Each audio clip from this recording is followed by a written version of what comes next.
Ladies and gentlemen, welcome to the WNR Body Transformation Podcast. This is the much awaited podcast that you guys have been waiting for a while right now.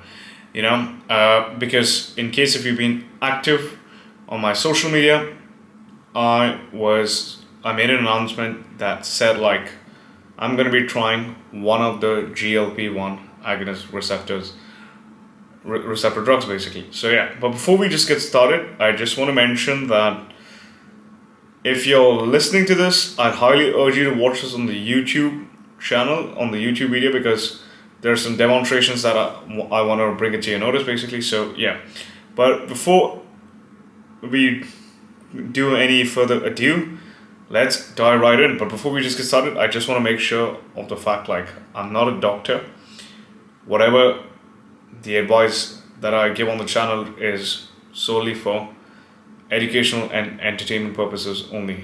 By no way or means I promote the use of performance enhancing drugs, GLP-1s, appetite suppressants, etc. So yeah, this has just been my experience. If you want to try any of these, you need to go and get it consulted with your physician. So yeah, now that I've gotten it out of the way, let's probably get started. So I made a couple of notes in the side, so I hope you guys don't really mind when I make the notes, because I'm going to be explaining my experience, and I am also going to be explaining what this drug actually does, on a very meta level basically. So long story short, I tried Retatrutide over 3 weeks basically. There were big shifts, side effects, and changes I never expected. Changes there was one day where my eyes were burning, right?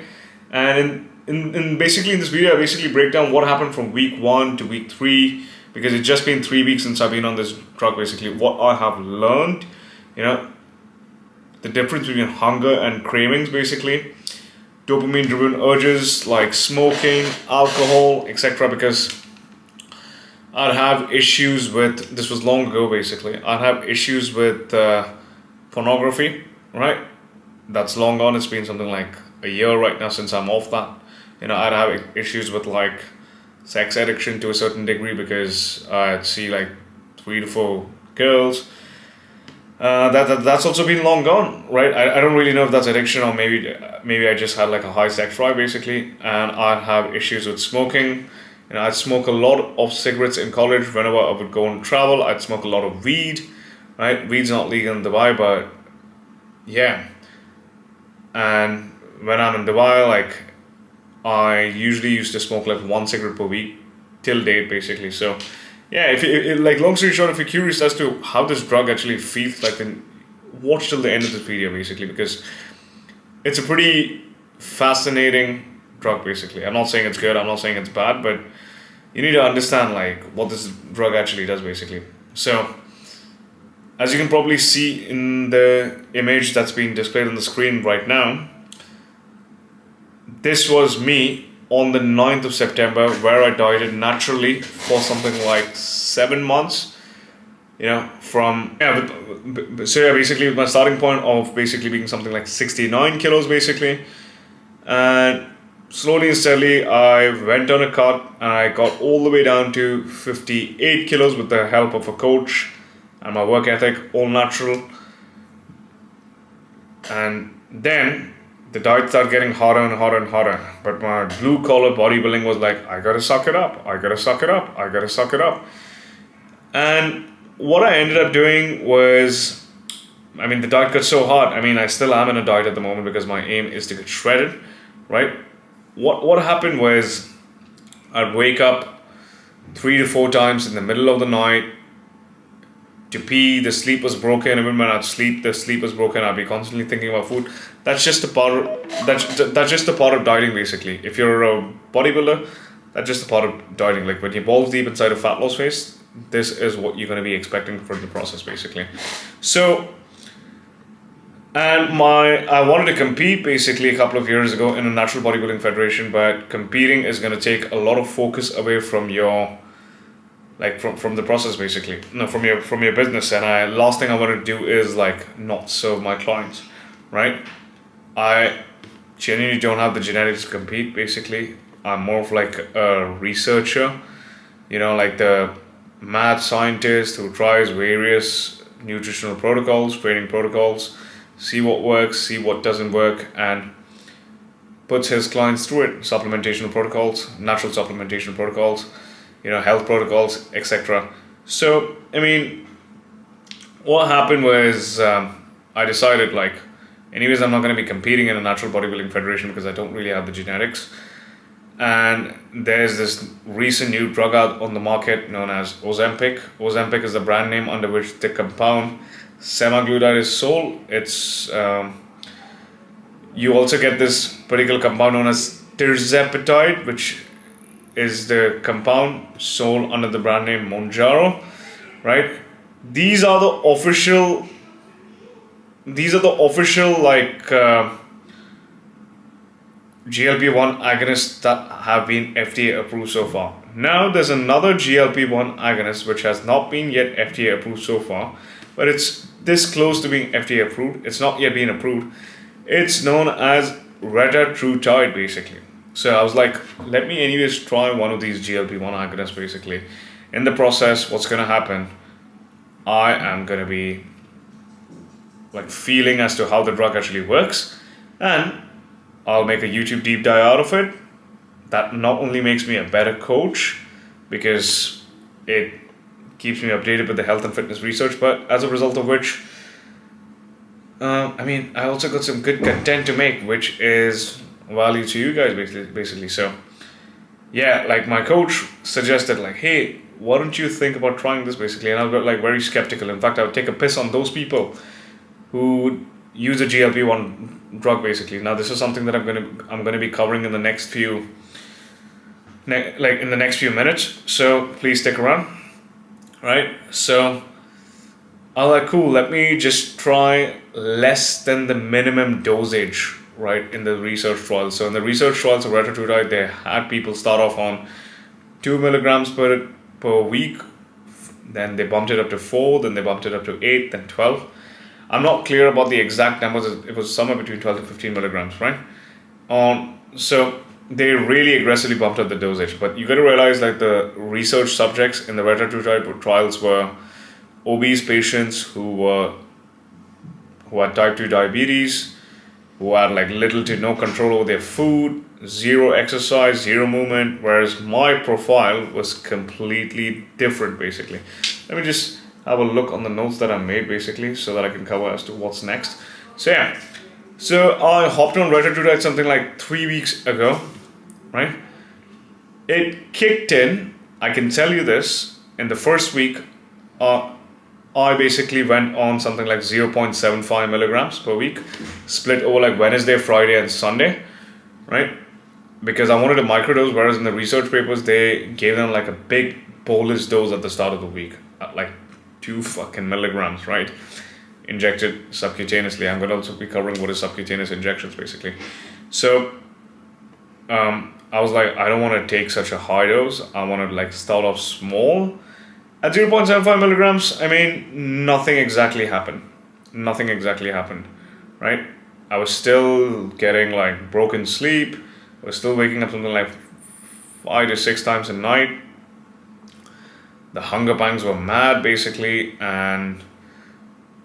but the food noise was less. The cravings were there, but the food noise was less. Now, what do I mean by food noise? Like, your mind is constantly telling you, not your stomach, but your mind is constantly telling you, like, hey, you gotta eat, you gotta eat, you gotta eat, you gotta go and eat the most crunchiest thing. So the food noise was less. But I would still snap at the people around me, basically, right? Which is a pretty shit thing to do if you're on a diet because you've chosen the path in the first place. So, yeah, then I got impatient, alright? And then in week 2, I bumped up the dose to something like 1 milligram. And the way I did this 1 milligram was 0.25 milligrams every day. I like, fuck it, let me just go off the deep end, basically. Let me just try out something like 0.25 milligrams on Monday, Tuesday, Wednesday, Thursday, right? And on Thursday, all of a sudden, the side effects kicked in, basically, right? The way the side effects kicked in was like fucking nuts, basically.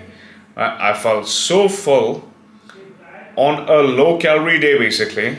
as a result of which, like, like, in case for those people out there who have been updated on my social media, who are keeping up with my like fat loss journey, like my new nutritional protocol is like 1500 calories from Monday to Friday and like 2000 calories on Saturday to Sunday, basically, right? 1500 calories for someone like me is pretty much low on food, but that's part of the game, basically. On Thursday, I felt like I was bloated as hell on 1500 calories. Like, I legit felt super, super, super full. I can't explain the feeling, right? And like my eyes were burning, my skin was like extremely sensitive. Like when I would probably go out inside the sun and walk, I felt like a burning sensation on my hands, felt like burning sensation on my lips. So one of the side effects of this drug is basically like skin sensitivity, and that's eventually going to go away, basically, as long as you stick to the dosage and just sit through it, basically. And I was not able to take a shit properly. I was not able to take a crap properly, right? Because it slows down gastric empty, which is some of the mechanisms of the drug, which I'm going to be explaining in the next few minutes. So please stick around, right? So I'm like, okay. Now this is the dose at which I am supposed to be staying at. In order for me to arrive at this dose, it was like trial and experimentation.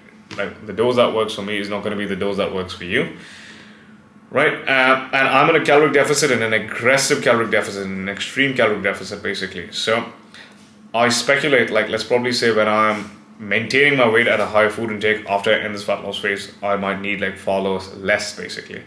And that basically was it, right? So I understood, okay, 1 milligram is the dose basically at which I am going to be responding to it the best. So I immediately stopped it at like Friday, Saturday, and Sunday in week 2. Today's week 3. I'm still on 1 milligram per week, but I split out my dose like Monday, Wednesday, Friday, and Sunday, right? Now, this drug basically, right, depending on how much you want to blunt the hunger, increase the volume of hunger or reduce the volume of hunger, you can manipulate your dosages, basically. And no, I'm not going to be giving dosages to people in this video, but I'm just explaining my experience. In week 3, there was zero skin burning. In fact, my performance in the gym started going up. And in week 2 and in week 3, I was finally able to sleep on a diet, right? Yeah, I'll probably wake up something like once in the middle of the night, once, or sometimes twice, right? You still will wake up in the middle of the night when you're on a diet because you're slightly hungry. I still feel a bit hungry, but at the dose that I'm at, basically, I feel like my hunger has been blunted by something like 30%, right? The cravings are still there, but the food noise is less, basically. So in week 3, I've seen the most profound changes, which makes dieting a breeze. Not a breeze, you still need to take the effort of prepping your meals, but dieting relatively easier for someone who's gotten his shit together, basically, who still does the steps, basically, who still tracks his calories and macros and eats whole foods and doesn't squeeze in crap in his diet, who resistance trains, who stays on top of his supplementation, who stays on top of his hydration, so who's that meticulous. So that's where I've seen the profound benefits, basically. So let me just check what else. Yeah. And now, in the start of week 3, this is how I look like, basically. So week 2, I was at something like 58.6, right? And suddenly in week 3, I dropped down to 57.2, and I was like, what the fuck? And it's not exactly the drug that was doing its magic. Yeah, well, the drug did do its magic, basically, but the sheer fact that the drug slowed down my gastric empty, which is the rate at which the food passes from the small intestine to outside of your body, giving you the illusion that you're actually full, basically. That's one of the primary mechanisms as to how this drug actually operates. It doesn't really like burn fat magically. You still need to be in a caloric deficit. You still need to be doing your steps, basically, right? So, it blunted the gastric emptying, as a result of which I felt full on a low calorie diet, as a result of which I was able to fall asleep because there was less of that stress, and the food noise in week 3 was less. So the water weight that was actually masking my fitness, bam, suddenly came off, basically. So yeah, that basically is where things are at right now. Right now I feel healthy as hell. There's less stress. There's less diet-induced stress. In fact, I'm not pumped up the dose like the way people actually describe it, like that they need to force themselves to eat basically. But I've just stayed at 1 milligram, which is a pretty modest dose, which is a pretty low dose in my opinion. And I just put in alarm clocks to eat because I still feel hungry, but sometimes I tend to forget to eat because of work. So my internal mechanism is slightly blunted basically. So that basically is it. Now let me just give you some context as to what exactly the drugs actually do basically. So there's GLP-1 agonists known as semaglutide, tirzepatide, and retatrutide basically, right? Now, what is semaglutide? Semaglutide is a compound sold under the brand name officially known as Ozempic, right? Or yeah, Ozempic basically. It comes in the form of a pen, and it just has GLP-1, okay? It just has the compound known as GLP-1 basically. It just has the molecule GLP-1. Now what GLP-1 does is it just simply slows down the rate at which the food, like, it just slows down the rate of gastric emptying. Like, in simple words, it slows down the rate the food processed through the intestines to outside of your body, as a result of which you feel far more fuller. It doesn't blunt cravings, right? There's a huge difference between hunger and cravings basically. So semaglutide, which is sold under the brand name Ozempic officially, it just blunts like appetite by slowing down the rate at which gastric emptying occurs, right? If you got cravings, if you still crave for shit food, it's not going to hide that basically. As a result of which, that's all it does, right? Now tirzepatide, which is the compound sold under the brand name Mounjaro, has got GLP-1 and GIP, right? Now, what is the full form of GLP-1? Glucagon-like peptide, basically, right? Glucagon-like peptide is a hormone released in your body in response to food. Let's probably say when you eat like a super filling meal, you release GLP-1, right? You release glucagon-like peptide, basically, right? So the rate at which GLP basically bind to the receptor in your body is not that high, and it's got a small half-life. I think so it's got a half-life of something like 2 to 3 minutes. Whereas these synthetic drugs, basically, they bind to the glucagon-like peptide receptor far more, like 5 times more potently than your normal hormonal production, giving you the illusion that you are pretty bloody full, right? That's what the GLP-1 drugs do. Now, the tirzepatide has GIP as well. What is it? Glucose dependent insulinotropic peptide, right? What this actually does is it stimulates your pancreas. Pancreas is an organ within your digestive tract to produce more insulin, right? Now, insulin is a very anabolic hormone. By anabolic, I mean like it helps with muscle building, etc. But one of insulin's main features is to partition nutrients to the right places. So it shuttles like carbohydrates to the muscle cells. It also puts carbohydrates inside the liver. You also have like insulin receptors on your fat cells, right? I'm just trying to keep it as simple as possible. It obviously is way more complex than this. So if a fat person chronically releases insulin, yeah, you're going to be shuttling the nutrients to the right places, but then you will also shuttle like nutrients inside the fat cells, as a result of which the fat cells will become bigger basically. So whereas in a lean person, it's the other way around, right?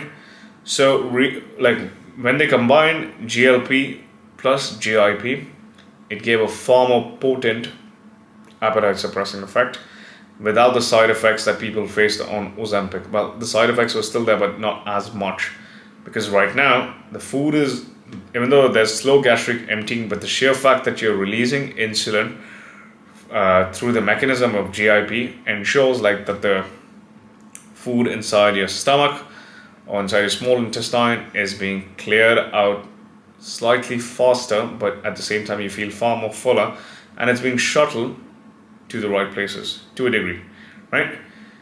So that basically was it. Then when they combined GLP plus GIP plus glucagon, they realized like, wow, now this is magic. Now what does glucagon actually do in the first place, right?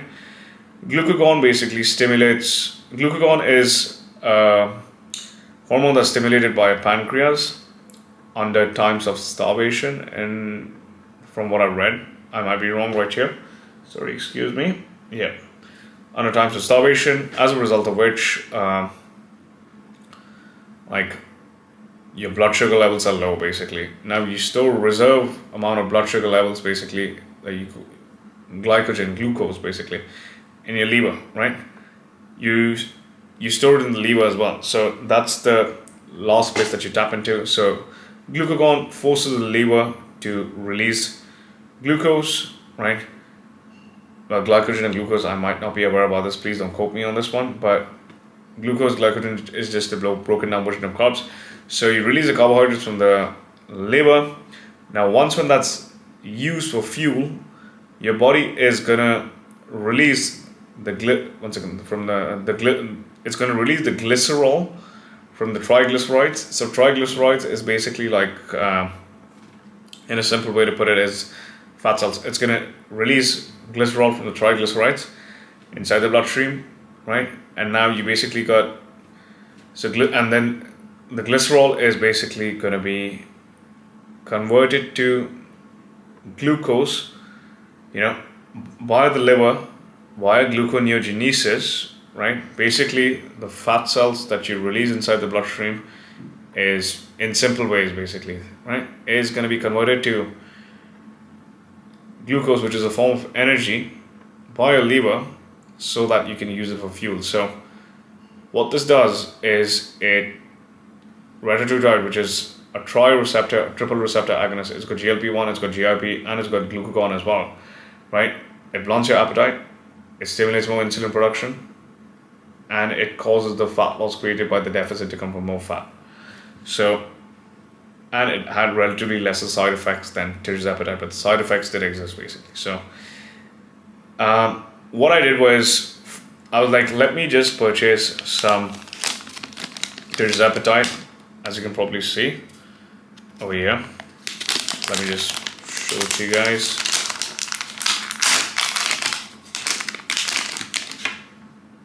There you go.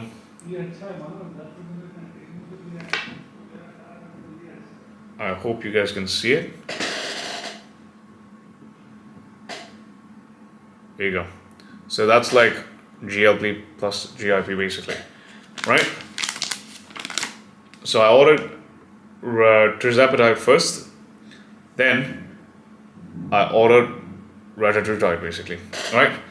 But like the peptide company took forever to deliver the tirzepatide, as a result of which I got pretty impatient, and then I bought Retatrutide from a local peptide source in Dubai, right? Peptides are legal in Dubai, by the way, just saying, under research purposes only. So yeah, I hope you can hear my tonality and the sarcasm. But the Retatrutide came in earlier than the tirzepatide, as a result of which I was like, fuck it, let me just go on the deep end. And I tried the Retatrutide. Now, before I hopped on this drug, right, I felt pretty scared because there were some reports and studies going on about like people going blind on GLP-1s, right? On semaglutide, basically, people, like 10 people lost their vision. Don't quote me on the exact number. But like I got pretty scared basically, right? With the association of GLP-1s, and in the research, like people who were using GLP-1s, they ended up losing their vision basically, right? But then when I further dug into the research, I realized like the people who were using GLP-1s, obese type 2 diabetics. Type 2 diabetics already have a damaged retina, right? The risk of going blind and losing vision and having all of these eye-related issues like glaucoma, ocular hypertension, retinopathy, diabetic retinopathy, wet macular eye degeneration is high. So what I did was, Okay, before I hop on this drug, what am I going to do? I am going to be showing myself to an ophthalmologist basically. And the ophthalmologist gave me clearance for another doctor who was a retina specialist. They did some examinations. They ended up finding that the pressure in my eyes is actually quite high. So I ended up getting it checked.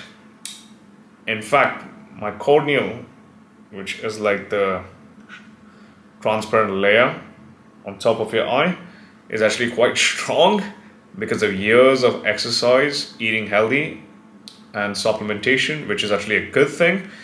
And my risk for diabetes is like close to none, because before I hopped on this drug, like my fasting blood sugar, blood glucose was like 85 to 89, which is like pretty amazing, which is like athlete level. The moment after I hopped on the drug, it went down to something like 77 to 72, 75, or sometimes even 82. Before I hopped on the drug, my HbA1c was at 5, so it's like pretty low, pretty amazing. Now I imagine like now it's going to be pretty much low, which is a sign of like really, really good health, right? But I didn't know all of this. So I showed it to the first ophthalmologist, and the first ophthalmologist said, "Oh, why are you taking GLP-1, blah blah blah," right? In fact, he was looking at ChatGPT in front of me because he was not aware about the fucking research, right?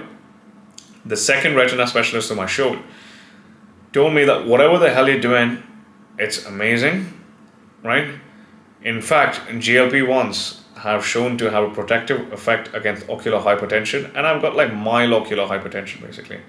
So he's like, what you're doing is amazing. It's in fact shown to have like a vision protective effect. So for someone like me, the moment I went on this drug, right, like my vision actually got sharper. I'm like, wow, I can see things from far basically, because my blood sugar levels I got even more insulin sensitive. So that's what happened. But I'm not encouraging anybody to use this just because I've said so. I'm just describing my experience. And I realized one of the nerves in my eyes basically, there's mild inflammation. So the doctor has given me basically mild eye drops just to put in for the rest of my life basically. So it's always better to be proactive. But in fact, the doctor was like, from what I read about the research, GLP-1s for like most of the people out there tend to have like a bit of a protective effect. Like my parents are diabetic, so that was like freaking me out. But I went and got it checked. My eyes were like super healthy, like the retina was healthy. Whereas diabetics have like a damaged retina. You gotta realize like the risk, right? Diabetics already have like abnormal growth of weak blood vessels on their retina, because due to chronically elevated blood sugar levels, due to them being fat, even obese people basically, even people at a high body fat percentage, due to high deposition of fat, their blood sugar levels are chronically elevated, as a result of which chronic blood sugar levels often lead to like damaging of the small little blood vessels that you have in your retina. So now the blood vessels are damaged and you need to supply nutrients to it basically. So what happens? You start growing small little tiny blood vessels, but they're quite weak and fragile, right?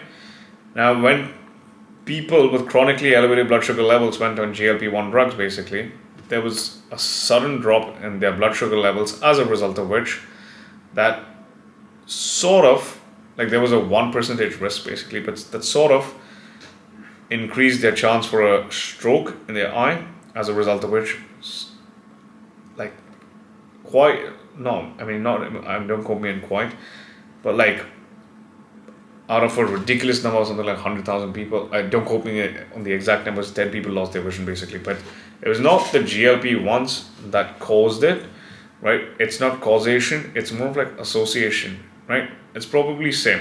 If a person is already fat, and if he wears a t-shirt and if his belly sticks out, right?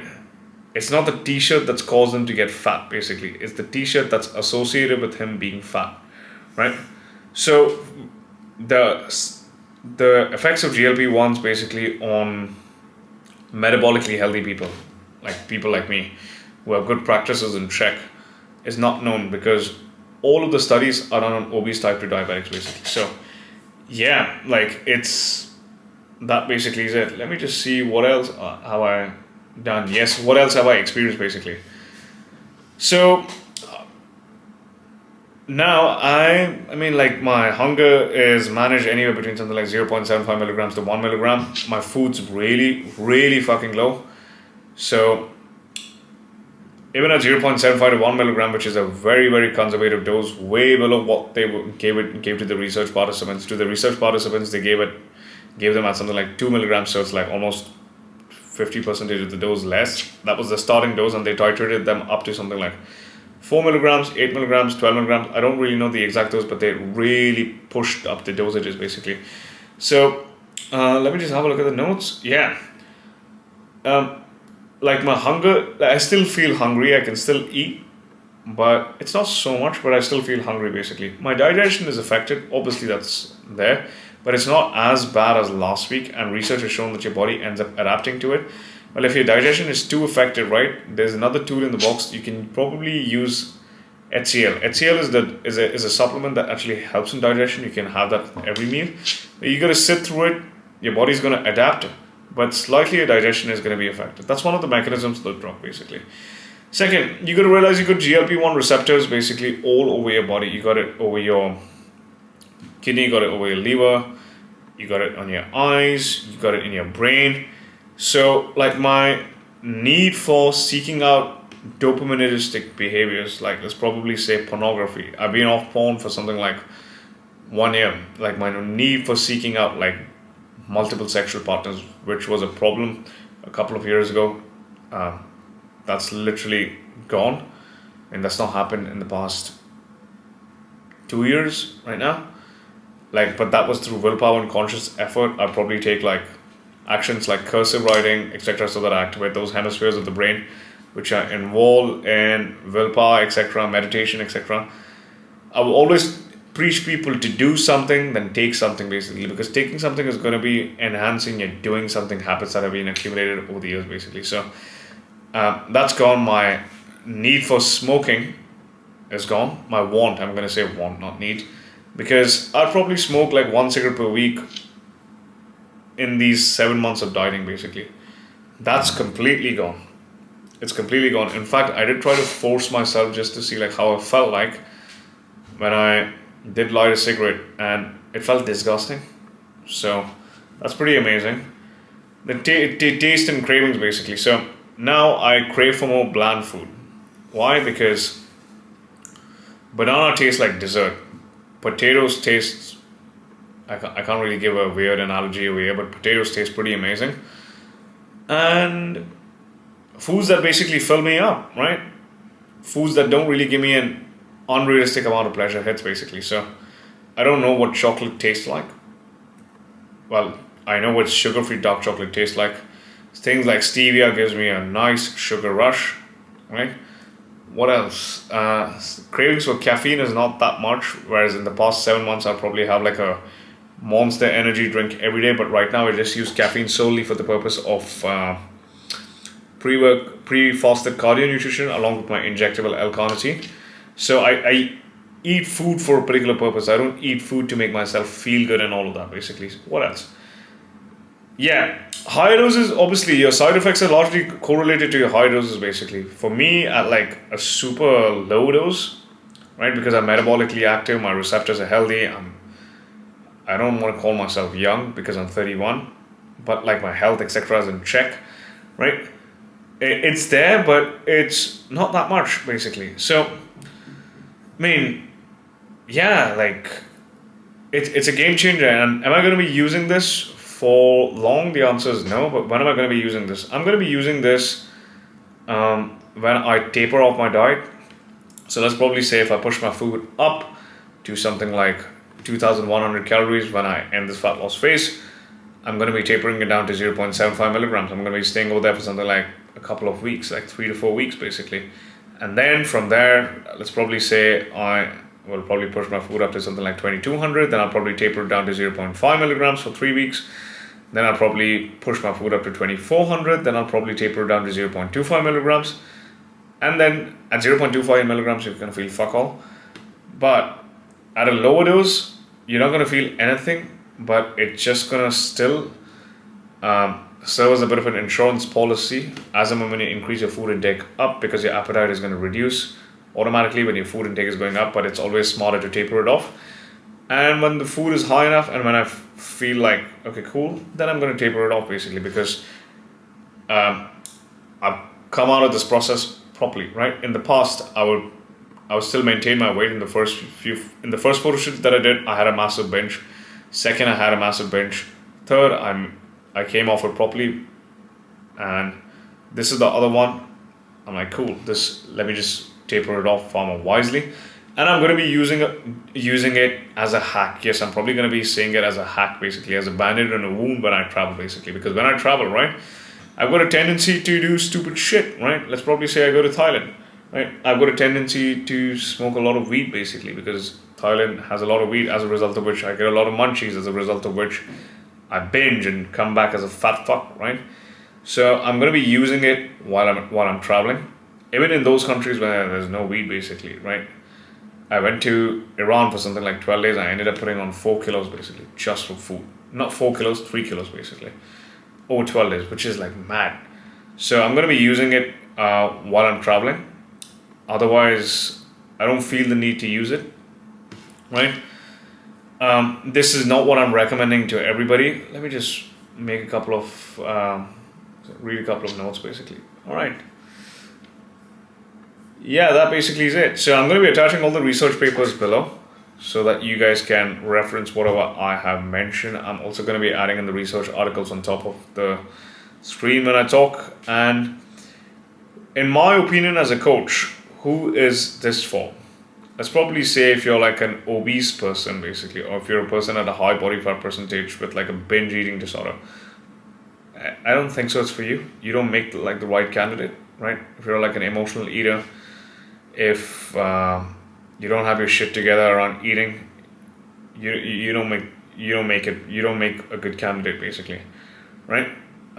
Even if you do hop on this drug, whether you're an obese, whether you're not like an obese person, whether you're a type 2 diabetic, I'd highly urge you to add in some form of exercise, add in some form of movement, add in some form of healthy eating practices that don't put in your nutrient deficiency, and that's just going to reduce your need for like a ridiculously high dose, because then you're going to be drug dependent rather than habit dependent, lifestyle habits dependent. And then instead of completely coming off the drug, it makes more sense for it to taper off. Even though the drug's half-life is something like 5 to 7 days, basically. So let's probably say if you take like 1 milligram, 5 to 7 days later, something like 0.5 to something like 0.6 milligrams is still going to be floating around in your body, basically.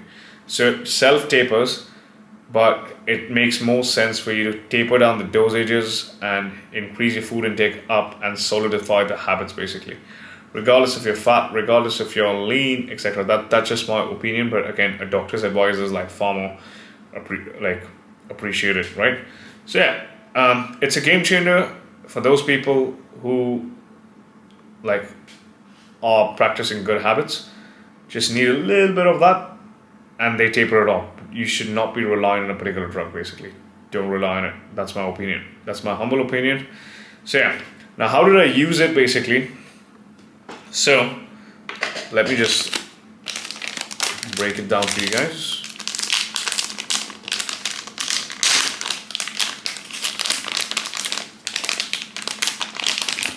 So usually it comes in the form of a powder. Let me just say it. Right, it comes in the form of a powder, right, and it's got like a bit of a cap on it. You pull out that cap and you mix the powder. It's not reconstituted, so you reconstitute the powder with like bacteriostatic water, basically, right? Depending on how much ml of bacteriostatic water you put inside the powder. So this is a 5 milligram peptide. Depending on how much you put in it, you can adjust the dose, which I'm not going to be covering right here. All right. Once when you reconstitute the peptide powder with the bacteriostatic water, you like basically, let me just say, yeah. How do you pull the bacteriostatic water? you pull the bacteriostatic water from a normal syringe, basically like a 3 ml syringe with a pretty thick needle, right? Please don't use this to inject yourself. I would do this back in the day during my injectable L-carnitine experiences. I mean, that was pretty painful. Injectable L-carnitine is not really a steroid, basically. It's an amino acid, okay?